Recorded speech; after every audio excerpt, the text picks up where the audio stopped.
Good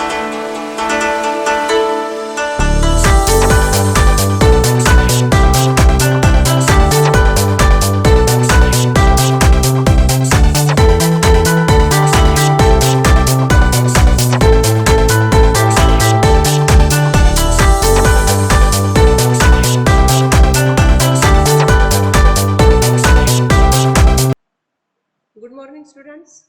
Today we have to learn Standard 8, Chapter 11, Human Body and Organ System. आज आपल्याला human body आणि त्याच्यामध्ये कार्यरत असलेले ऑर्गन सिस्टीम बद्दल माहिती करून घ्यायची. पहा मुलांनो, तुम्हाला अगोदर आपल्या ह्युमन बॉडीमध्ये, आपल्या मानवी शरीरामध्ये, ह्युमन बॉडी म्हणजे मानवी शरीर, आपल्या मानवी शरीरामध्ये कोणकोणते ऑर्गन्स आहेत हे माहिती आहे. सगळे ऑर्गन्स तुम्हाला माहिती आहेत, ओळख झालेली आहे. 7th स्टँडर्ड पर्यंत तुम्हाला तिची ओळख झालेली आहे. What are the different types of organs, आपल्या शरीरामध्ये कोणकोणते ऑर्गन्स आहेत तुम्हाला माहितीच आहे. मग या ऑर्गन सिस्टीम आणि ह्युमन बॉडी बद्दल, आपल्याला ह्युमन बॉडीतील असणाऱ्या ऑर्गन सिस्टीम बद्दल या चॅप्टर मध्ये आपल्याला अभ्यास करायचा आहे, स्टडी करायचा आहे. ओके, पहा अगोदर आपल्याला काही गोष्टी माहिती असणं गरजेचं आहे, ते आपण माहिती करून घेणार आहे. पहा इथे क्वेश्चन म्हणलंय, कॅन यू रिकॉल, म्हणजे तुम्ही 7th पर्यंत जे शिकलेला आहात त्याचा काही भाग तुम्हाला इथं आठवते का? पहा म्हणलंय, आठवा म्हणलंय. From what the organs and organ systems are made up of. तुम्हाला माहिती आहे का ऑर्गन्स किंवा ऑर्गन सिस्टीम हे कशापासून बनलेले आहेत? पहा मी काय म्हणायला लागले, ऑर्गन्स किंवा ऑर्गन सिस्टीम असेल, ज्याला आपण इंद्रिय म्हणतो मराठीमध्ये. ऑर्गन म्हणजे इंद्रिय, ठीक आहे. ऑर्गन मीन्स इंद्रिय. तर हे ऑर्गन सिस्टीम हे कशापासून बनलेले आहेत ते आपल्याला थोडंसं माहिती करून घ्यायचंय.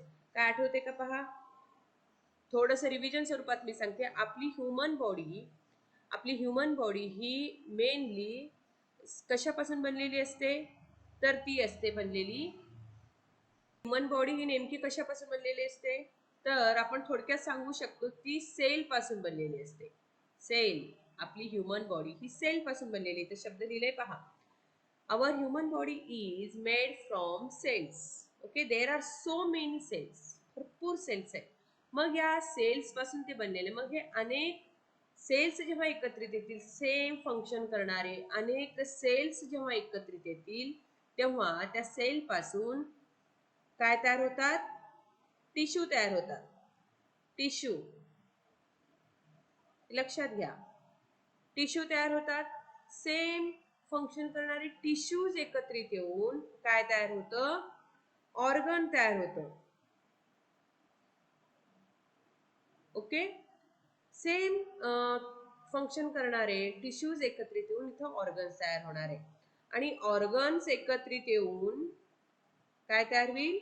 ऑर्गन सिस्टीम तयार होते. हे लक्षात घ्या, ऑर्गन सिस्टीम. तर तुम्हाला आपल्या चॅप्टर मध्ये महत्वाचा ऑर्गन आहे, ठीक आहे. ऑर्गन आणि ऑर्गन सिस्टीम हे कशापासून तयार झालेत? मेन म्हणजे तुम्ही जर सांगितलं बेसिक, तर ते सेल्स पासून फॉर्म झालेले आहेत, तयार झालेले आहेत. म्हणून या क्वेश्चनचा आन्सर तुम्ही सहज देऊ शकता. आता from what the organs and organ systems are made up of? From cells, from tissues. Okay, which organ systems are present in human body? कोणकोणते ऑर्गन सिस्टीम आहेत बाबा आपल्या बॉडीमध्ये? ह्युमन बॉडीमध्ये कोणकोणते ऑर्गन सिस्टीम आहेत? काय आठवतात का? पहा, आपल्या बॉडीमध्ये भरपूर ऑर्गन सिस्टीम्स आहेत.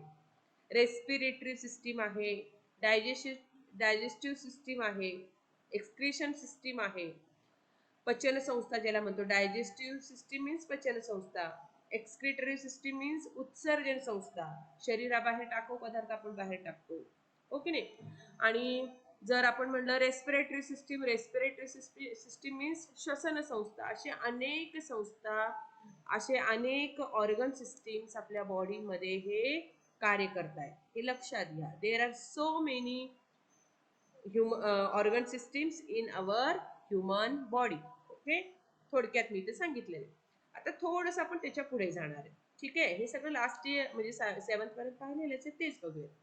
In the last class, you have studied some characteristics of, पहा हायलाइटर वापरते. We have studied some characteristics of living organism. Living ऑर्गॅनिझमचे कॅरेक्टरिस्टिक्स पाहिले.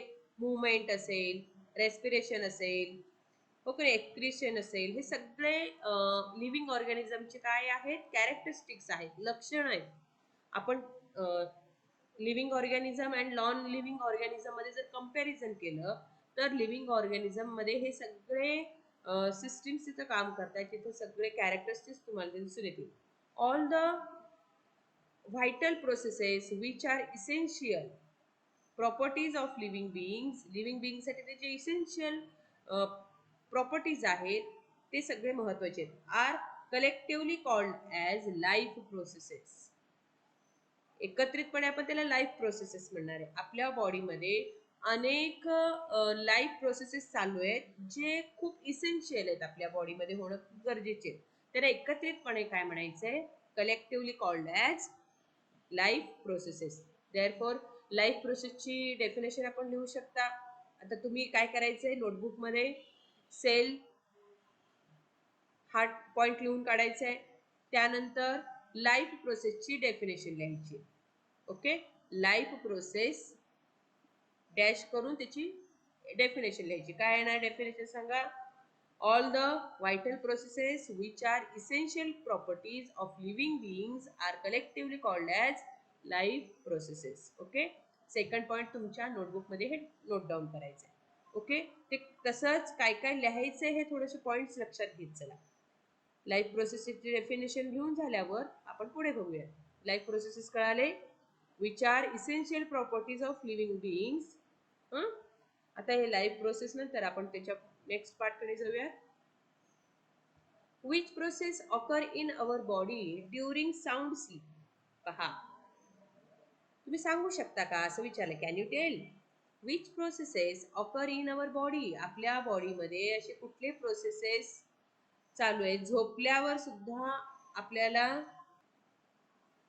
कॅन यू टेल मध्ये काय सांगितले पहा, which process occur in our body during sound sleep. आपण झोपलेले असताना कुठले कुठले बॉडी प्रोसेसेस चालू आहेत, सगळे बॉडी प्रोसेसेस चालू आहेत, हो की नाही, आपण विचार करू शकतो. Which life processes occur continuously in our body.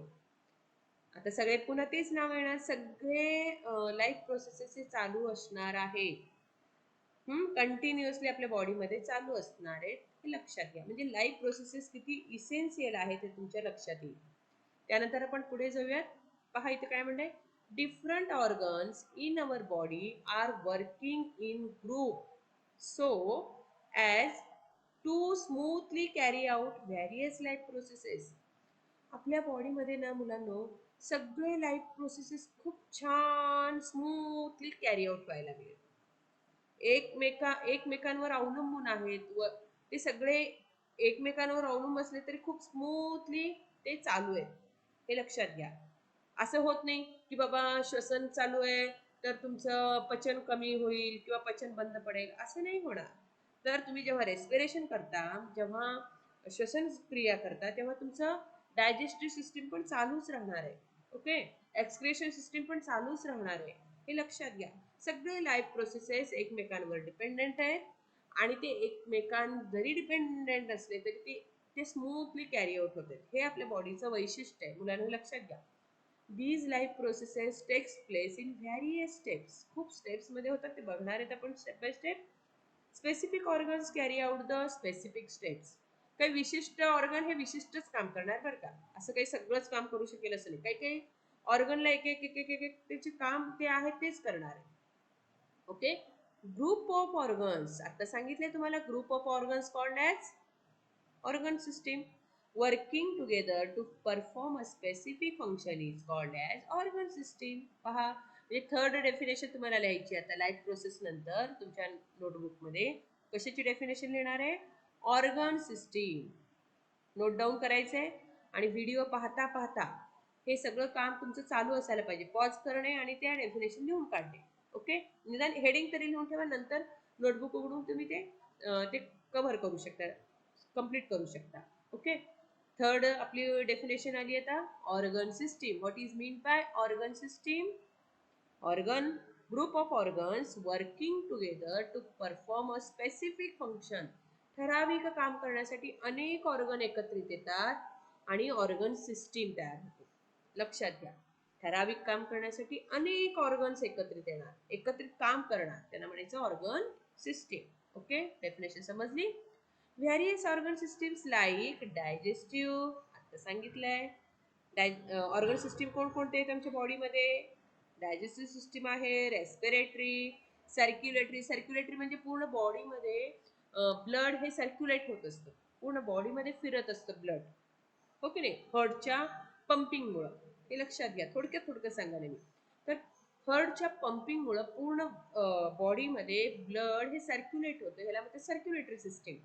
Nervous system, nervous system means आपल्या बॉडीमध्ये नर्वस सिस्टीम आहे का. आता नेमकं काय पहा, तुम्हाला एखादी पिन टोचली, सुई टोचली, किंवा काटा टोचला, किंवा काही गरम वस्तू हाताला लागली, किंवा साप दिसला, तर पटकन तुम्ही रिस्पॉन्स देता, अरे बापरे म्हणता, किंवा पटकन हात झटकता, किंवा काहीतरी रिॲक्शन देता.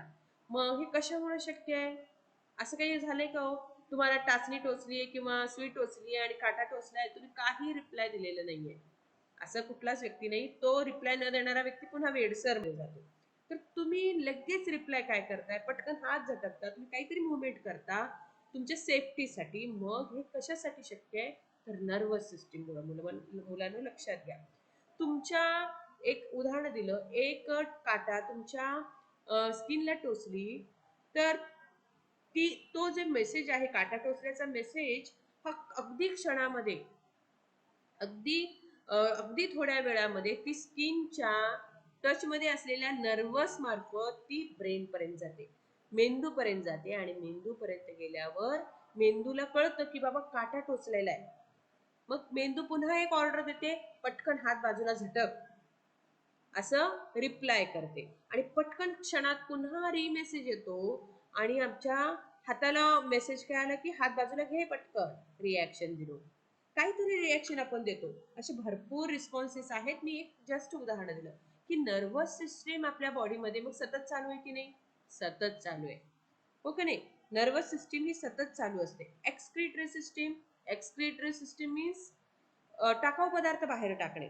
जे डायजेस्टिव्ह सिस्टीम मध्ये डायजेशनच्या वेळेस जे जे आपले प्रोडक्ट्स तयार होतात, जे आम्हाला कामाचे नाही आहेत, जे आम्हाला उपयुक्त नाही आहेत, जे आमच्या बॉडीमधून बाहेर पडणं गरजेचं आहे, शी आणि शूच्या मार्फत, ज्याला आपण म्हणूया थोडक्यात. तर शी आणि शूच्या मार्फत बाहेर पडणारी प्रोसेस सुद्धा खूप महत्वाची आहे. वेळच्या वेळी ती आपल्या शरीराच्या बाहेर जाणं मुलांना खूप गरजेचं आहे. म्हणजे ती एक्सक्रिटरी सिस्टीमचं फंक्शन आहे. असं होईल का हो, 4 दिवस तुम्ही एक मी असं म्हटलं की 2 दिवस तुम्ही अगदी शूला जायचंच नाही, शीला जायचंच नाही, शक्य आहे? अजिबात शक्य नाही. त्याच्यामुळं तुम्ही जर तुम्हाला वेळच्या वेळी जर तुम्ही तुमच्या शरीरातून युरिन जर बाहेर काढला नाही शूच्या माध्यमातून, तर तुम्हाला ते त्रासदायक होऊ शकतं, आणि तुमची मृत्यू सुद्धा होऊ शकते. एवढी म्हणजे वाढते किरकोळ पण खूप महत्वाची प्रोसेस आहे ती, ती ऑर्गन सिस्टीम आहे. तर हे शी आणि शूच्या मार्फत तुम्हाला जे वेस्ट मटेरियल आहे ते शरीराबाहेर जे टाकायचं, आपल्या बॉडीपासून जे टाकायचं बाहेर, ते कशा मार्फत होतं, कुठल्या सिस्टीम मार्फत? तर ते excretory systems. Okay. Reproductive system, reproductive system म्हणजे काय पहा, आपण आपल्या पूर्वजांसारखे आहोत, आजी आजोबांसारखे आहोत, हो का नाही? म्हणजे पिढी ही पुढं पुढं पुढं पुढं वाढत चाललेली आहे, अजूनही पिढी वाढत चालली आहे. असं आहे का हो, जेव्हा पृथ्वीची निर्मिती झाली तेव्हाची माणसं अजूनपर्यंत आहेत का? तीच माणसं आहेत का पृथ्वीवर? नाही, ती जुने झालेली माणसं.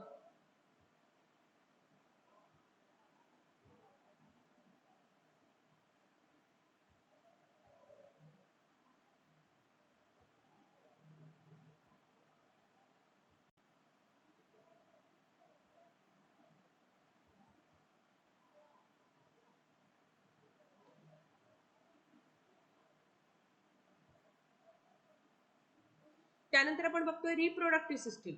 आपल्या बॉडीमध्ये रिप्रोडक्टिव्ह सिस्टीम सुद्धा खूप महत्वाची आहे. Reproduction means what? Reproduction, production म्हणजे तयार करणे, पुन्हा पुन्हा पुन्हा तयार होण्याची प्रक्रिया चालू आहे आपल्या ह्युमन बॉडीमध्ये. रिप्रोडक्टिव्ह सिस्टीम असल्यामुळंच आपण आपली पिढी पुढं पुढं पुढं सरकतीये. असं आहे का हो, पृथ्वीवर जेव्हा मनुष्यांची म्हणजे जीव निर्मिती झाली तेव्हाची माणसं, तेव्हाची ह्युमन बिंग आजपर्यंत आहेत का? नाही. ते ह्युमन बिईंग त्यांच्या काही लाईफ स्पॅन मध्ये ते जगले 70-80 वर्षापर्यंत, 100 वर्षापर्यंत फार झालं तर, पण ते म्हणजे आपल्या पृथ्वीवरून गेले, मरण झाल्यावर ते गेले. मग मानव मग आहेतच की पुढं. तर त्यांची पुढची पिढी, त्यांच्या पुढची पिढी, त्यांच्या पुढची पिढी करत करत करत आज आपण इथपर्यंत आलेलो आहोत. म्हणजे प्रोडक्शन झाल्यामुळं आपली ह्युमन बिईंगची जी स्पिसीज आहे, ती जात आहे, ती टिकून ठेवतो आपण, टिकून ठेवू शकतो. आणि असंच पुढं हे रिप्रोडक्शनमुळं ही अशीच मानवी जे ह्युमन स्पिसीज आहे ते टिकणार आहे. म्हणून रिप्रोडक्शन सुद्धा खूप महत्वाचं आहे. कशासाठी? तर आपल्या अर्थवर ह्युमन बिईंग स्पीसीज टिकून ठेवण्यासाठी. ओके. स्केलेटल सिस्टीम आहे. स्केलेटल म्हणजे पूर्ण आपल्या बॉडीमध्ये स्केलेटल सिस्टीम आहे. हाडांचं सांगाड आहे पहा. हाडांच्या सांगाडामध्ये तिथं सुद्धा एक सिस्टीम असते, स्केलेटल सिस्टीम. मस्क्युलर सिस्टीम, आपल्या बॉडीमध्ये मस्क्युलर सिस्टीम आहे, मसल्स त्याची सिस्टीम आहे. असे अनेक सिस्टीम्स आपल्या बॉडीमध्ये ऑर्गन सिस्टीम्स कार्यरत आहेत, फंक्शन्स करतात. Are functioning in our body. कळालं? Which are various types of organal system in our body. There are different types of organ system. First, digestive, respiratory, circulatory, excretory, reproductive system, skeletal system, muscular system. Okay, etc. तर आता तुम्ही हेही question तयार करू शकता. What are the different organ system in our human body? Answer लिहू शकता. There are following different organ system in our body. First, digestive, respiratory, असे नंबर्स घालून द्या. ओके. तुम्हाला असं तयार करता पण यायला पाहिजे मुलांना. क्वेश्चन आणि आन्सर तुम्हीच तयार करायचं. हे आपल्याकडे ते जमलं पाहिजे. तुम्ही जेव्हा वाचताय, बुक वाचताय किंवा आम्ही जेव्हा समजावून सांगतो तेव्हा त्याच्यावरचे प्रश्न सुद्धा तुम्हाला तयार करता यायला पाहिजे. प्रश्न तयार करायचा आहे. ओके. आता इथं प्रश्न नव्हता पण आपण तयार करू शकतो. What are the different organ system in our human body? चला आन्सर मिळाला आपल्याला. ओके. अशा पद्धतीनं there are different types of organ system. Okay. त्यापुढे जाऊयात. कॅन यू रिकॉल मध्ये पुन्हा म्हणलंय which different organ perform the function of.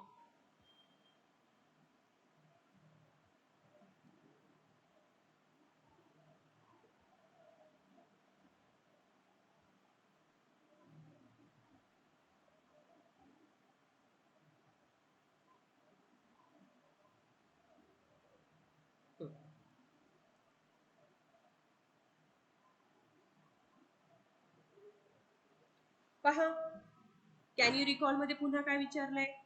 Which different organs perform the function of breathing.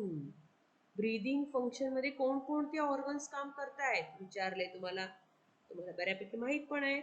Breathing म्हणजे श्वसन. श्वसनाच्या क्रियेमध्ये कोणकोणते ऑर्गन्स काम करतायत? ॲनिमलच्या ब्रीदिंग मध्ये विचारलेलं आहे. सांगू शकता तुम्ही. मॅडम नोज पासून लंग्स पर्यंत सगळे तुम्ही सांगू शकता. नोज आहे, पुन्हा लंग्स आहेत, आपली मध्ये श्वासनलिका आहे. थोडक्यात सांगायचं झालं तर. आता त्याच्यावरून इथं काय म्हणलंय पहा. रिकॉल करून विचारलंय. आता energy is essential to operate all life processes in human body. Human बॉडीमध्ये सगळे लाईफ प्रोसेसेस होण्यासाठी एनर्जी तर गरजेचं आहे. तुम्ही म्हणाल मॅडम एनर्जी कुठून मिळते? आपण जे डाएट खातो ना, ते डाएट खाल्ल्यावर आपल्याकडे एनर्जी प्रोड्यूस होते. थोडक्यात आपण एवढं लक्षात ठेवायचं आता तुर्तास. एनर्जी तयार झाल्यावर त्या एनर्जीमुळे हे सगळे लाईफ प्रोसेसेस व्यवस्थित चालू असतात. मग energy production occurs within the cells. Energy कुठे होते? सेल्स मध्ये तयार होते. Cells need the supply of soluble nutrients and oxygen for this purpose. Energy तयार करण्यासाठी सेलमध्ये कशाची गरज आहे? ऑक्सिजनची गरज आहे. आता ही सुद्धा एक सुंदर प्रोसेस आहे मुलांनी, लक्षात घ्या. गोष्टीसारखं लक्षात घ्या. तुम्ही जे इनहेलेशन मध्ये ऑक्सिजन घेताय म्हणजे श्वास घेताना जे ऑक्सिजन घेता तो लंग्स मार्फत ब्लड मध्ये जातो.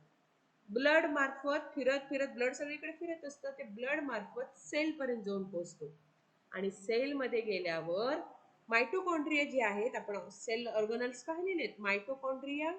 मायटोकॉन्ड्रियामध्ये हा ऑक्सिजन जातो आणि तिथं मायटोकॉन्ड्रियामध्ये आपण जे फूड घेतलेलं असतं डाएटच्या मार्फत, ते डाएट आता ती पण डायजेशन सिस्टीम पण सांगते. ती फूड डायजेशन होतं. डायजेशन झाल्यावर ब्लड सॉल्युबल सबस्टन्स मध्ये त्याचं रूपांतर होतं. तुम्ही जे जे खाता ना त्याचं सगळं रूपांतर ब्लड सॉल्युबल सबस्टन्स मध्ये होतं. ब्लड मध्ये शोषल्या जाणाऱ्या पदार्थांमध्ये होतं. तुम्ही खाल्लेलं अन्न सगळं ब्लड मध्ये गेलं. आता ब्लड पुन्हा सर्वत्र फिरत असतो, सेल्स पर्यंत जातो. सेल्स मध्ये गेल्यावर तुम्ही खाल्लेलं जे अन्न आहे, मी तोपर्यंत फूड म्हणते, तो फूड आणि तुम्ही रेस्पिरेशन मधून घेतलेलं ऑक्सिजन सुद्धा तिथं आलेलं आहे, लक्षात घ्या. मग हे ऑक्सिजन मुळे त्या फूडचं काय होतं, ऑक्सिडायझिंग होतं. आता तुम्हाला माहितीये ज्वलनास मदत करणारा वायू कुठला आहे, ऑक्सिजन. एखादा पदार्थ जळण्यासाठी तुम्हाला, एखादी वस्तू जळण्यासाठी तुम्हाला ऑक्सिजनची गरज आहे, हे माहितीच आहे. मग फूड तिथं गेल्यावर त्या फूडचं ऑक्सिजनशी रिॲक्शन होऊन तिथं काय होईल, तो जळेल.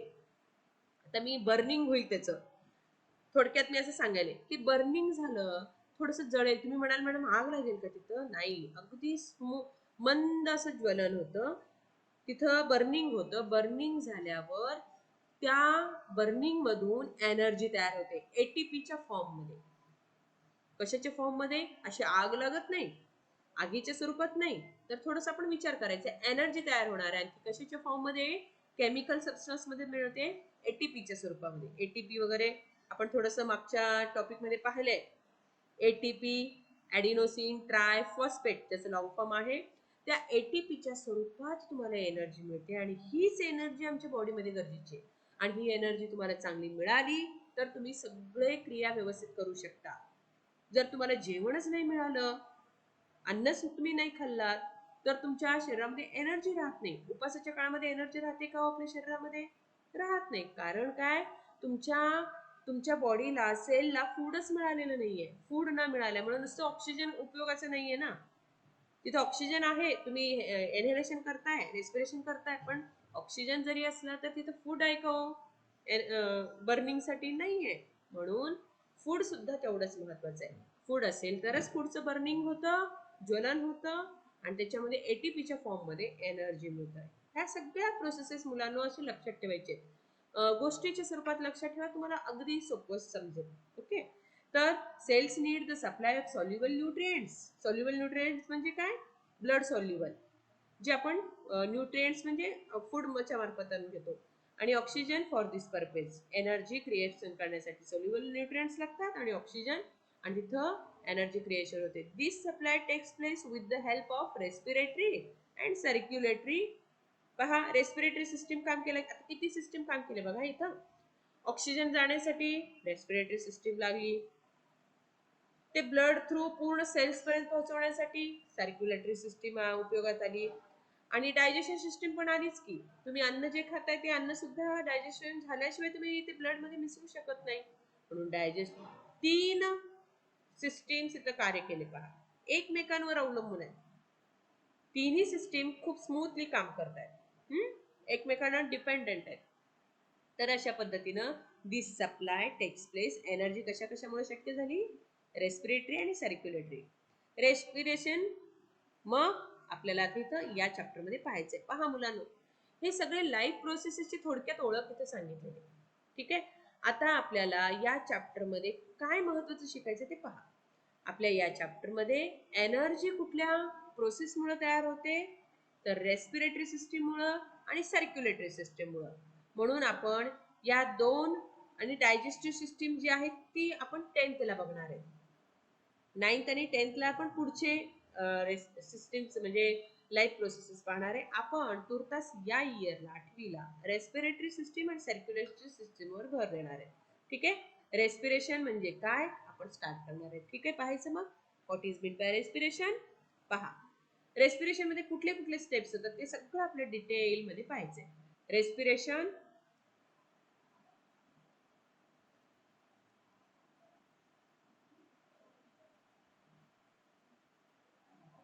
पहा, respiration is carried through following 3 steps. आता रेस्पिरेशन कसा होतो हे पाहायचं आपल्याला. रेस्पिरेशन हा एकदम होणारी प्रोसेस नाही, तर ती 3 स्टेप्स मध्ये होते. ती 3 स्टेप्स कोणते ते आपल्याला इथं पाहिजे. ओके, लक्षात आलं.